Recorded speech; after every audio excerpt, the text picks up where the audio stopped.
তো এখন বাজে কটা ভাই? 12:30। সাড়ে বারোটা। তো এখন চলছে -13, ঠিক আছে। একটা সিম্পল একটা ড্রেস পরে, আর এই ভাই দেখো ভাই, একটু খুলে দেখা, খুলে দেখা, দেখানো যাবে, খুলে দেখা। দেখো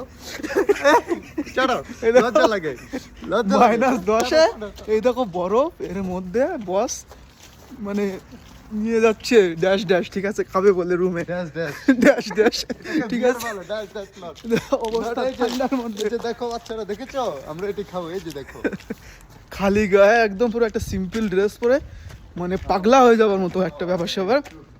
তো আমি এখন গিয়ে ঘুমাবো, ঠিক আছে। ঘুমাবো বলতে গিয়ে একটু ফোন টোন দেখবো, দেন তারপরে ঘুমাবো। তো এই যে ঠান্ডা চলছে, এইরকম ঠান্ডা যদি ইন্ডিয়াতে পড়তো ভাই, সত্যি কথা বলতে আমি অন্তত 10 মাস ঘরের থেকে বেরোতাম না আমি ভাই, সত্যি কথা ভাই। রুমের দিকে চলো, অলরেডি রুমের এখানে চলে এসেছি আমরা, চলো ভাই।